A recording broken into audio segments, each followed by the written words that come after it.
Let's go to Matthew 22, verse 37.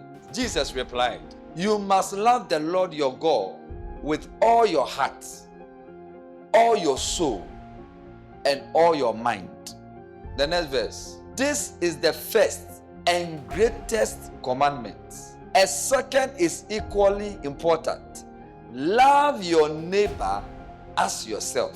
The last verse. "The entire law and all demands of the prophets are based on these two commandments." As simple as you see this word, it carries a lot of weight. It said, we must love the Lord our God with all our heart, with all our soul, and with all our mind. That means that when you wake up, when you go about your business, whatever you are doing in the day, you must know that you don't love anything above God. This is very important. Without your ultimate love for God, there are many things you won't do for God. What makes us do things for people is the love we have for the people. That's why many of you, if it is not because where you are, your work you're going to, you are paid, you won't go because you don't have love for that work. It is money you have for that work. So it tells you that if there was no money attached to your work, you won't find you there. So Jesus is telling us that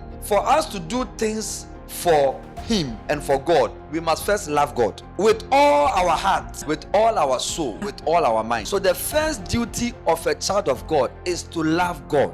And you cannot love God without hearing about God. Nobody can love something or someone without hearing about the person. And you can never hear about God except where God has designated that He should be heard, which is His church. So if you say you have given your life to Christ, it is not enough. You must love God. That love for God will make you come to His church. People are saying that they are Christians in the house. So there's a difference between you're a child of God and you love God. You can be born again in the house, but you cannot love God without coming to where God people meet. People are confused that for me, I'm a Christian, but I just don't go to church. Yes, you are a Christian. You have given your life to Christ, but you don't love God.